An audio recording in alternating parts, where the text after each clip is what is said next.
Les hommes sont tellement blessés, ils ont tellement mal partout, c'est devenu tellement compliqué, non?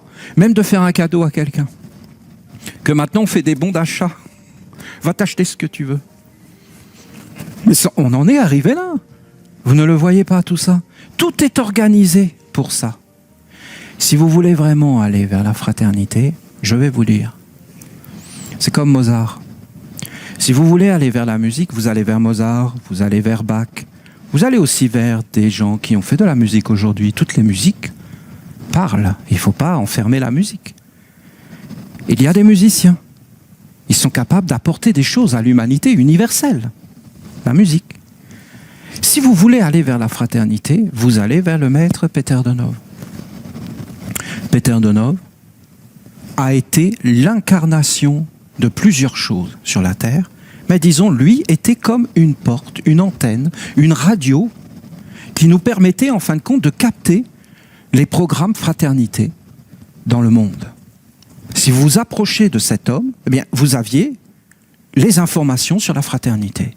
Cet homme était la fraternité. Quand vous regardez cet homme, il n'a pas travaillé sur lui, comme dans le sens pour acquérir la fraternité. Il est né avec. Il était la fraternité sur la terre, la semence de la fraternité. Quand on regarde toute sa vie, par exemple, à un moment donné, il a été faire des études en Amérique. Et on a des témoignages de gens qui étaient avec lui. Notamment, on a ce témoignage où un jour, il était en train de se promener avec ses collègues, ses coéquipiers, ceux qui étaient avec lui à l'école, ses codétenus. Et en fin de compte, ils étaient en train de se promener dans la nature. Je cherche les mots, je ne les trouvais pas, excusez-moi. Puis d'un seul coup, c'est venu, une inspiration sûrement. Et ils étaient en train de se promener, ils étaient dans la nature. Et là, ils voient le maître, les yeux fermés. Alors il s'approche et il leur dit, écoutez, écoutez les oiseaux, regardez le cours d'eau, les arbres, mais qui a fait cette merveille? Et il leur disait, c'est l'amour. Vous voyez, lui, à travers un cours d'eau, il voyait quelque chose que personne ne voit. Il disait, mais quelle merveille ces étoiles! Quelle beauté! Ça le touchait. Il avait simplement des organes. Comme Mozart, il était dans un carrosse, donc tout bougeait, et lui, il entendait de la musique.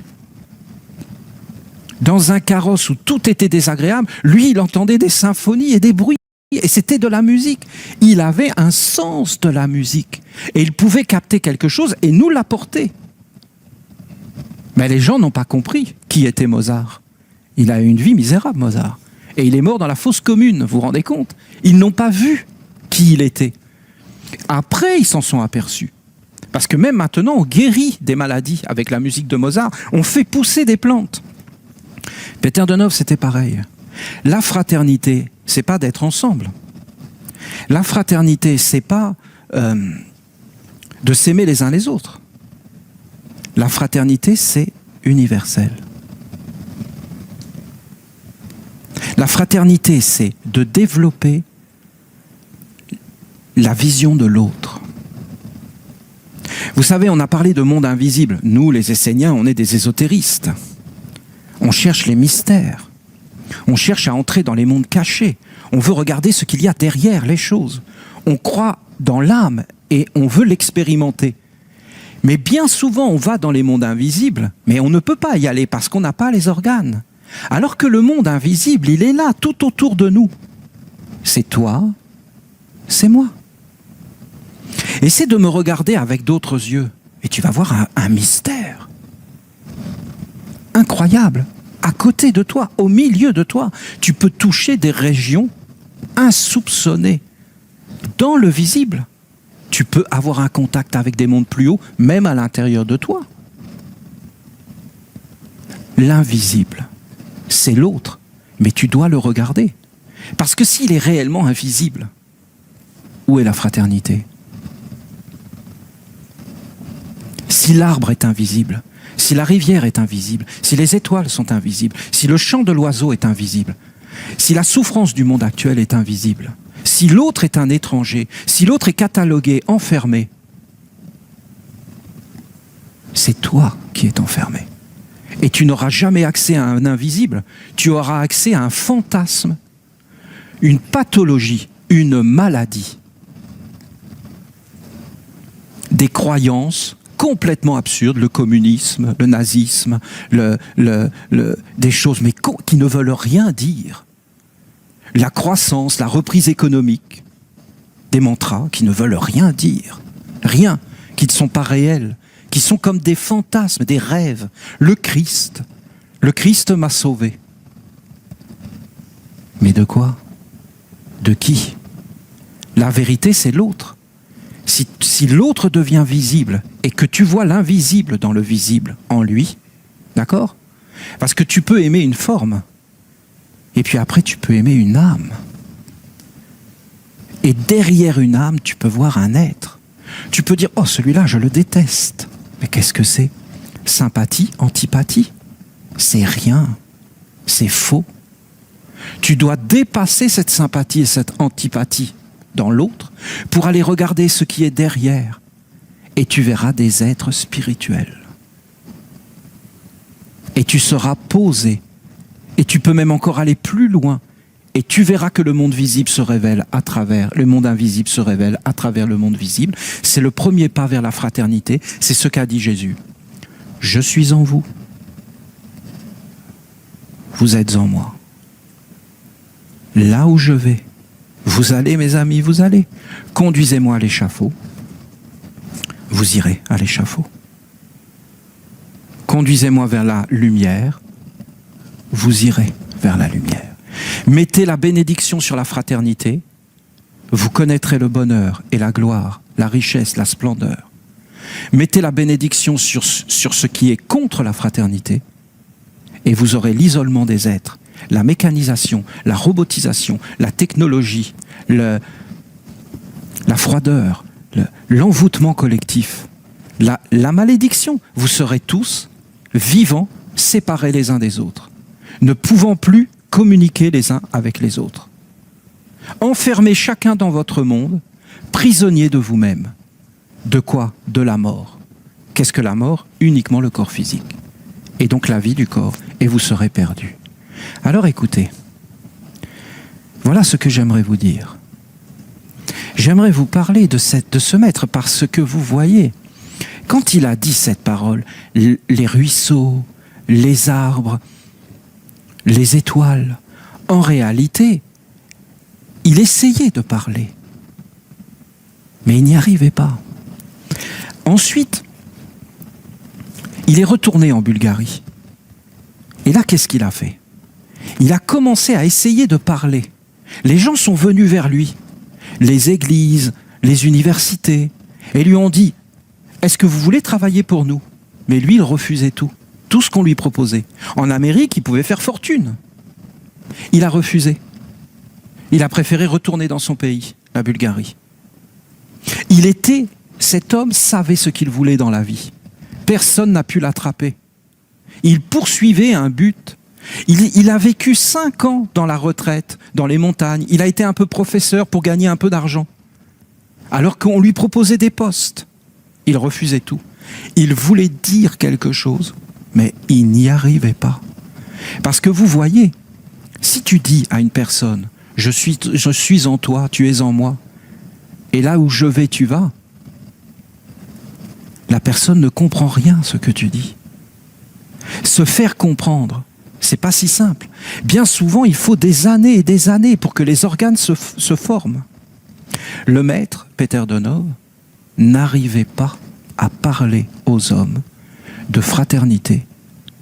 Il n'y arrivait pas parce que les hommes n'entendaient rien de ce qu'il disait. D'ailleurs, aujourd'hui, quand vous dites à des hommes fraternité, tout le monde s'éveille, tout le monde est content, parce que dans le fond, c'est ce qu'on cherche. Mais en réalité, on ne l'atteint pas. Et on ne veut pas voir la vérité, c'est que la fraternité est en train de disparaître. Et que bientôt, on ne saura même plus ce que ça veut dire. Ce ne sera qu'un mot qu'on prononcera, mais qui n'aura plus d'âme, de substance. Le maître était perdu. Il a fait des conférences. Personne ne comprenait ce qu'il disait. Il était désespéré. Et vous savez qu'est-ce qui l'a sauvé? Ce qui l'a sauvé, ce sont les montagnes bulgares. Les montagnes lui ont dit, viens avec nous et monte vers nos sommets. Et le maître n'arrêtait pas de monter. Et après, qu'est-ce qu'il a fait? Il a pris des élèves à lui et il leur a dit, je veux bien vous parler, mais je vous parle en haut des montagnes. Ceux qui veulent m'écouter, départ demain à 4 heures du matin et je vous ferai une conférence au sommet, à 3000 mètres. Alors des fois, il y avait le vent, la pluie. Ils chantaient et ils montaient. Je peux vous dire que ceux qui étaient dans les sommets, au bout d'un moment, ils ont compris la parole du Maître. Pourquoi? Parce qu'ils étaient sortis du monde d'en bas et qu'ils avaient été vers le monde d'en haut. Et que c'est pas du tout pareil quand tu es en bas ou en haut. T'entends pas la parole de la même façon. Tu ne vis pas de la même façon. Mais c'est même physique. Physiquement, quand tu montes, par exemple, vers 1200 mètres, tu as des réactions dans les glandes pinéales, hypophyses, à l'intérieur du cerveau. C'est mesurable. Il y a des transformations physiologiques dans les sécrétions hormonales du cerveau. D'ailleurs, si vous avez fait l'expérience de monter des sommets, oh, qu'est-ce que j'aimerais ça avec vous, les Québécois, vous emmenez dans les montagnes que j'adore, les Pyrénées, vous emmenez dans les hauts sommets de nos monts sacrés des Cathares. Peut-être un jour on organisera un voyage vers les Pyrénées et qu'on fera une ascension ensemble du Soularac et de la Fonte Blanca. Ce serait vraiment pour moi un bonheur. La Fonte Blanca est à 3000 mètres. Alors, en réalité, quand vous montez votre propre être, parce que nous sommes une montagne. Il faut imaginer l'homme comme une pyramide, une montagne, en réalité, vous voyez, et vous avez au sommet de la montagne le disque du soleil, avec les deux ailes de Raphaël, le roi du soleil, Raphaël. Raphaël se tient au sommet de la montagne, avec le soleil. Il est le roi du soleil, Raphaël. Mais avec les ailes, il est le soleil ailé. Parce que ce sont vos deux oreilles, les ailes. Vos deux oreilles, vos deux narines, vos deux yeux. Ce sont les deux qui s'unissent. C'est l'inspire et l'expire. La respiration vers le haut. Mais les hommes ne respirent que vers le bas, que dans leur corps physique. Si tu montes la montagne, qu'est-ce que tu as? D'abord, tu as ton corps. Mais quelque part, ton corps, c'est en bas. Après, tu as ton corps de vie, ta volonté, tes désirs.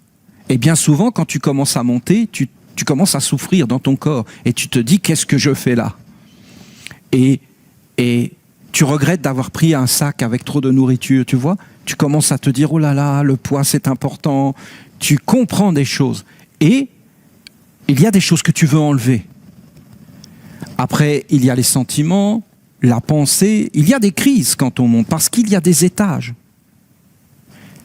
La volonté, l'énergie, les sentiments, la pensée, la conscience. À un moment donné, dans la montagne, tu commences à prendre conscience.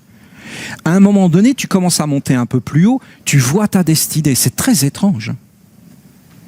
C'est-à-dire que tu te dis, tiens, tu vois ta vie d'en haut. Tu ne vois pas simplement que le paysage. Tu commences à te dire, mais attends, mais c'est bizarre. Je vois des bêtises que je fais dans ma vie. Je ne sais pas si ça vous est déjà arrivé de prendre du recul et de vous dire, oh, mais c'est évident. Mais c'est évident. Puis après, quand vous redescendez, vous vous faites réattraper. Et vous refaites les mêmes bêtises que vous avez dit, je ne les ferai pas quand tu étais dans un certain degré. C'est les lois de l'attraction, de la pesanteur, des attractions de la Terre. Plus tu t'élèves et plus tu entres dans le monde à un moment donné de l'âme. Pourquoi? Parce que regardez, la montagne est très large à la base et elle va vers le point, c'est-à-dire le dépouillement du corps physique. Et tu commences à donner de la force à ce qui est plus grand que le corps physique. Donc tu sors de toi. Pour aller vers qui? Mais vers l'autre. L'autre, c'est le bonheur. Si tu es dans la montagne tout seul, mais si tu es dans la montagne avec d'autres, mais alors il y a tout qui peut ressortir. Hein. Alors là, on se déteste. On se tape dessus, on s'insulte. Parce que en réalité, c'est tout qui ressort. Tu ne peux plus tricher. Souvent, je l'ai dit quand j'ai emmené des élèves dans les montagnes. Je leur ai dit, faites attention à vos pensées. Faites attention à ce que vous faites. La montagne, c'est le lieu des dieux. Ça va être instantané, la punition. Il y en a qui se sont cassés des jambes. Je les faisais sauter de rocher en rocher. Je leur disais, chantez, sinon. Et soyez concentrés. Sinon, c'est la punition. C'est direct. Et tu tombes, ça fait mal. Tu ne peux pas tricher avec la montagne. Tout est dangereux. Tu es là, tu vois clair. 5 minutes après, tu ne vois plus à quelques mètres de toi. Tu es perdu.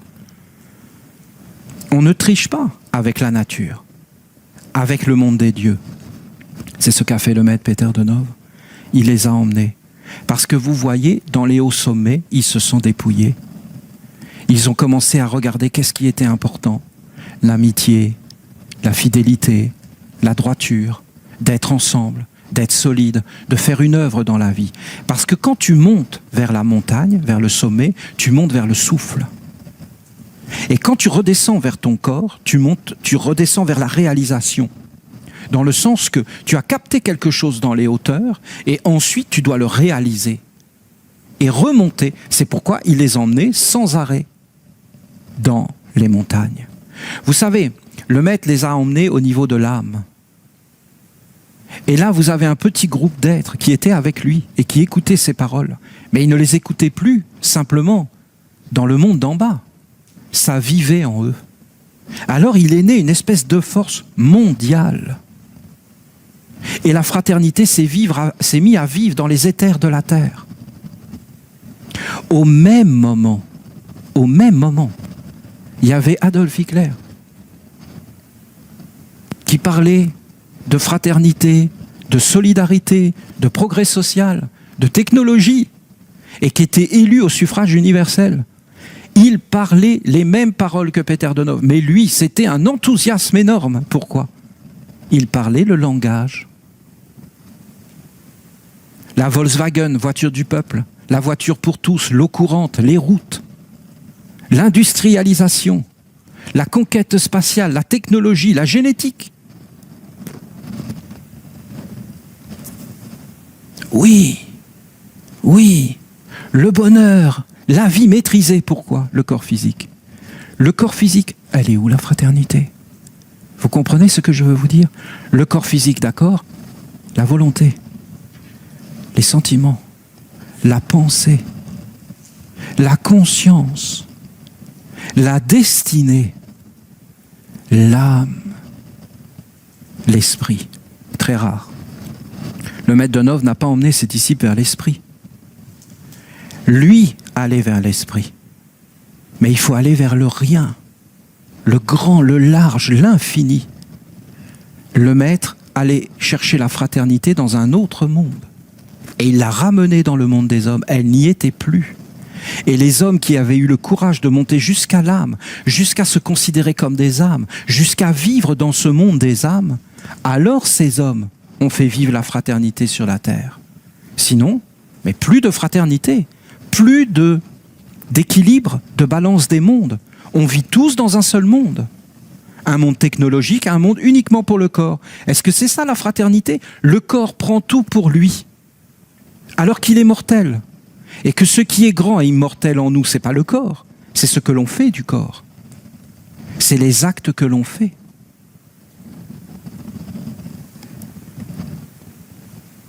La fraternité, c'est d'abord en soi. Corps, volonté, sentiment, pensée, conscience, âme, esprit. Après, la fraternité, c'est dans l'autre. C'est de commencer à regarder l'autre, sans jugement. Tu regardes d'abord sa forme, et après tu regardes ce qui est derrière. Et là, tu vas voir des forces d'opposition ou de sympathie. Tu vas rejeter ou aimer Adolf Hitler. Bah, non. Il fait partie de l'ensemble. Il doit être regardé sans jugement et sans rejet. On ne doit rejeter aucun être. Le savoir est plus grand que le rejet. On doit regarder derrière qu'est-ce qu'il y a. Et là, vous voyez un monde apparaître derrière lui. Bouh, quel monde! Ne le juge pas. Tu dois le regarder et voir. Tu vas voir des entités apparaître. Comme derrière Peter Donov des entités, tu dois connaître les deux et mettre chaque chose à sa place. Le fumier fait pousser les tomates. Rien n'est mauvais. Par contre, si on met le fumier partout, alors ça devient mauvais. Alors c'est la guerre. Alors c'est l'anéantissement. Peter Donov était la fraternité dans le monde. Il l'a amenée jusque dans le plan physique, mais en réalité, elle n'a pas pu s'ancrer. Les hommes n'ont pas vu, après quand le maître est parti, ce n'est pas resté. Si tu veux que ça reste, il faut cultiver un espace, une terre, un endroit où tu peux poser les choses. C'est ce qu'a fait le maître dans les hauts sommets des montagnes.